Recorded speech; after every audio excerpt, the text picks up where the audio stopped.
Okay, welcome back. We are in gears for part 4. Today we're going to be looking at 8.3, which is gear terminology. You want to have those figures in front of you as we go through. So in figure 8.26, we see a typical gear, and it shows the circular pitch, which is P sub C, and the pitch diameter. So PC is the arc distance between two adjacent teeth, and that is shown there on that figure. The pitch diameter, as we have seen before, is the diameter of the gear, and we used this previously for calculating center distances and for our speed and torque ratios. Take a look at figure 8.27. The smaller gear is called the pinion, and we can calculate our center distance, as we have seen, as being the average of the two gear diameters, D1 plus D2 divided by 2. Now we want to look at some equations where we're going to talk about the number of gear teeth. So we have two different equations. One is for US units and one is for the metric system. So for the US units, N, which is the number of gear teeth, is equal to P, which is our diametral pitch, times D, our pitch diameter. So this is a new variable that we are looking at for the first time. And the units for this are teeth per diametral inch. And again, this is for the US system. We're dealing with inches. We also do gear design by saying that N, the number of teeth, equals D, the pitch diameter, divided by lowercase m, where m is called the module. And again, this is in the metric system. And that module is millimeters per tooth. So whichever system you are using, know that both gears in a meshing pair have to have the same module m or the same diametral pitch P to mesh properly. And if you look at table 8.1, there are some common numbers there for values for for M and for P, the diametral pitch. Think about why would you want to design something to have one of these standard numbers for M for the module or for the diametral pitch. So if you're manufacturing a gear train, you want to probably try and stick with these more common numbers because it reduces your costs in manufacturing. So hopefully you're thinking along those lines. Okay, so let's continue. So combining our equation that C, the center distance, equals D1 plus D2 over 2, and N equals P times D, we get, or let's say D equals N divided by P, and then we're going to substitute that in to our equation for the center distance. So C then would equal N1 over P plus N2 over P. Remember, P, the diametral pitch, has to be the same. So we get C equals N1, the number of teeth on gear 1, plus N2, the number of teeth on gear 2, divided by the diametral pitch. And again, this is for US when we're dealing with US units. Let's look in the metric and again combine those equations. So we have C equals D1 plus D2 over 2 again. And for the module, we have N equals D, pitch diameter, divided by the module M. So we get D1 equals N1 times M, the number of teeth on gear 1 times the module, and D2 equals the number of teeth on gear 2 times the module. And in this case, M, the module, has to be the same for a meshing pair of gears. Let's substitute this in, and then we get C equals N1 times M plus N2 times M over 2. And we can factor out the M here into a little more simplified version. Let's solve this for M here. So M would equal 2 times C, the center distance, divided by the number of teeth on gear 1 plus the number of teeth on gear 2. We want it in this form for the next example that we're going to do. So we are next going to do example 8.1. And in that example, you are going to look at figure 8.28. And this shows 3 different gear pairs. And we're looking at the spaces between the holes on a construction brick beam. And we're given that that space between the holes is 8 millimeters, and you are asked to find the module of the gears. So in looking at this, we want to determine how we're counting spaces, right? So we're counting between the holes. So let's look at the first gear pair, and that's the topmost picture in the diagram. So in the first gear pair, we have 3 holes. So we're counting from the center of the hole. So 1, 2, 3. So we're getting from the center of the smaller gear, which is a little bit hard to see in this diagram. And you can see there that that has 8 teeth. And we're counting to the center of the larger gear, which has 40 teeth. So we know that if they are 8 millimeters for every spacing between every hole, then that distance has to be equal to 24 millimeters. So to solve for M for our module, we take 2 times C, which we've just determined here is going to be 24. So this is the center distance between the center of the smaller gear and the center of the larger gear. 2 times 24 divided by N1. Well, the first gear has 8 teeth, and plus N2, the second gear has 40 teeth. And we get 1 millimeter per tooth. Let's look at the second gear pair. What is the center distance between these 2 gears?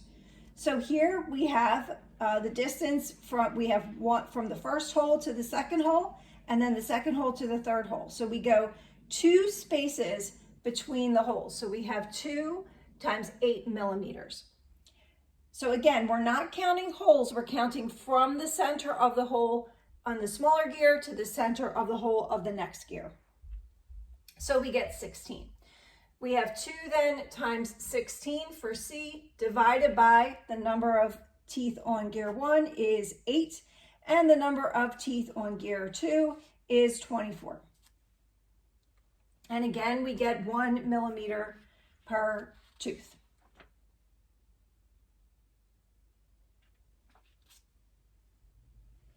And let's look at the last one. We have the third gear pair. The center distance here is going to be 32 millimeters because we have 4 spaces between those holes. And at 8 millimeters per hole, we get 32. So we have 2 times 32 divided by 24 for the smaller gear plus 40 for the larger gear. So we get the same module as we would expect of 1 millimeter per tooth for each of these 3 gear pairs.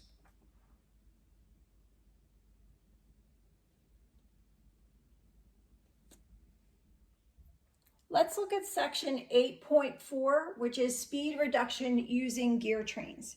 So we learned in section 8.3 how to deduce the speed reduction using the pitch diameter of each gear, and we're going to put that into play now. Take a look at figure 8.34. There's an 8-tooth pinion that is driving the 24-tooth gear. And we're going to look at using the number of teeth to calculate the speed reduction. The number of teeth on a gear is proportional to its pitch diameter via the diametral pitch or the module.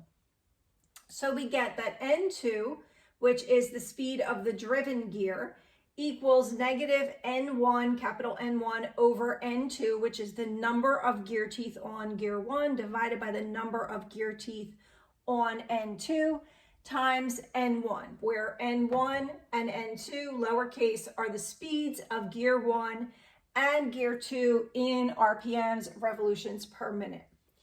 If we are using omega, the angular velocity, then we would have that equals 2 pi n over 60, or pi times n over 30 in radians per second. And we have our gear ratio, again, is equal to D2 over D1, and equal to N2 over N1. So we can then say that N2 equals negative N1 divided by P, the gear ratio, if we substitute this in here for that equation there. Then we get that N2 equals negative N1 over P, the gear ratio. Most gear trains are designed to reduce speed, so we look at a speed reduction. So then P would usually be greater than 1, right? So we are looking to reduce this speed on the output. Why are we doing that? Usually we are trying to reduce speed so that we increase torque. Remember that inverse relationship that we defined earlier in one of the previous sections.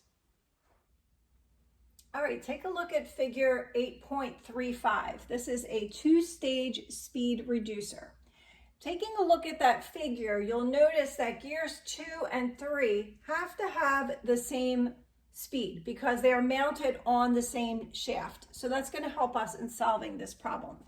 And we want to find N4. We want to find the speed of gear 4. Let's start with finding N2.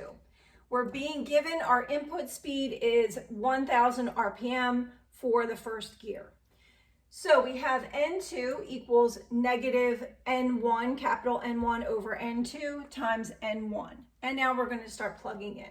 So we get negative 8 for the number of gear teeth on gear 1 divided by 24, the number of gear teeth on gear 2, times 1000, and we get negative 333.3 RPM.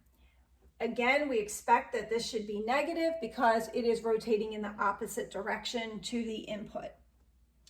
N2 equals N3, as we've already said, because they are located on the same shaft. So N4 then is going to equal negative N3, capital N, over capital N4, number of gear teeth, times the speed of the third gear, which if it's equal to N2, we've just solved for. So we get negative 8 over 40, number of teeth on gear 3, divided by the number of teeth on gear 4, times the negative 333.3, and we get 66.7 RPM. So we have reduced this speed from an input speed of 1000 RPM to an output speed of 66.7 RPM. You could also do this in one step, which I've shown here. So let's look at the total reduction that we had. So we're going to have the reduction in stage 1 times the reduction in stage 2. So we have negative N2 over N1, the number of gear teeth on 2, number of gear teeth on 1, times the number of gear teeth on 4 over the number of gear teeth on gear 3. And if we plug this in, we get negative 24 over 8 times 40 over 8. And this works out to a number of 15. So our total reduction is 15. What this is saying is that this speed reducer has an overall gear ratio of 15. So our output speed is going to be reduced by a factor of 15. Okay, so that's what that means. Let's check. Did we actually reduce this by a speed of 15? Well, we started out with 1000 RPMs. If we divide that by 15, we get 66.7 RPM roughly. So yes, that does match up with what we have. Looking at our torque, we have T2, our output torque, equals negative P times T1. So T4 would equal negative P1, our first gear reduction, times negative P2, our second gear reduction, times T1, or P total, our total gear reduction, times our input torque, T1. What this means is that the speed is reduced by 1 over P, which was 15 in our example, but torque is increased by a factor of P, or 15 in our last example. So again, we see this trade-off in play where we have designed a gear reduction to decrease the speed and to increase the output torque.